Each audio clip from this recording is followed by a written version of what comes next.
Did you go to a good school, Mr. President? What do you mean? No, you know what I mean, Tran! You know it'll not end well for you! Now get out of my room! Oh, I know you had what you humans call a higher education, but what do you really know? The year of the French Revolution?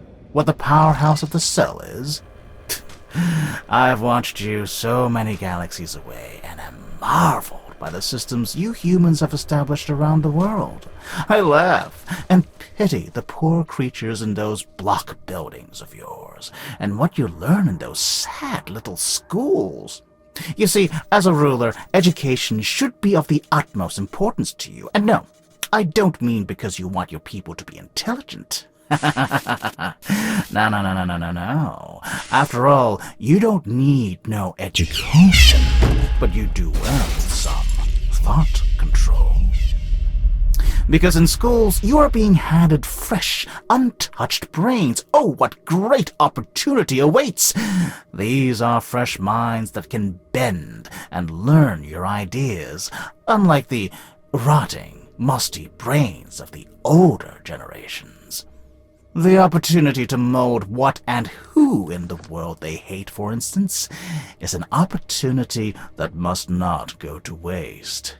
And the foundations for hatred are most definitely cemented in schools. Now, sowing hatred is really easier than it seems. It's as simple as planting little seeds of discord in a history book, and hinting at the potential catastrophe if certain groups aren't crushed. I assure you that, for instance, an average American child will not defend Russians, not with the representation they have in the media. You don't have to. It's a natural I can laugh. thing. Oh, the Americans. Now there is a system that serves as a marvelous example. Children learn about all their country's evil enemies in the past, and how their great nation persisted and succeeded despite all of them. Oh, such pride! And for what? A bit of land united for just 250 years? Jokes aside, there is danger lurking just beyond the horizon. Many people have begun throwing down their flags. Nationalism is on a decline. While this may benefit the human race, it certainly does not benefit you. How can you rally people to your side if there is no enemy to fight against? How can you say you are a proud member of the human race? I mean, what does that even mean?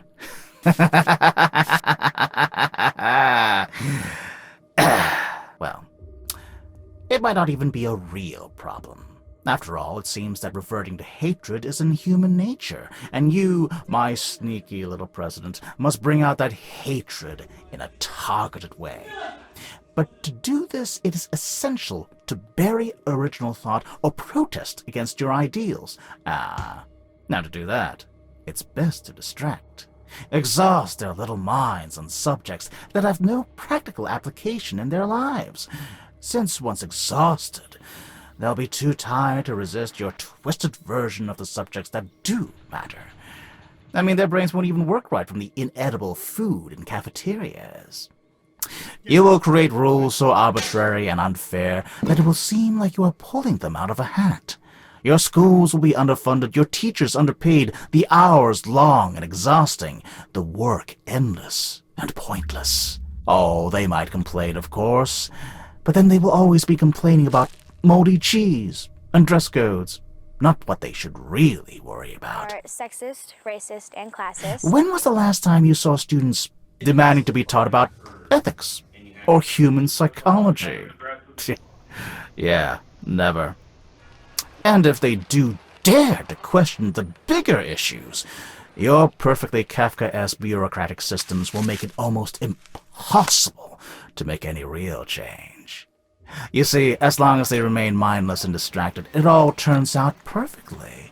Oh, there could be a few people that might see past it all, might be able to break out of the mold, keep their own original ideas, but the rest of them will be so stuck, so rigidly held to the reality you fabricated, that the few who see past the facade will sound like aliens to the rest.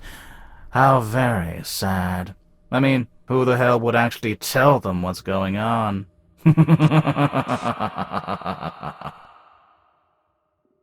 POV, you called the teacher mom.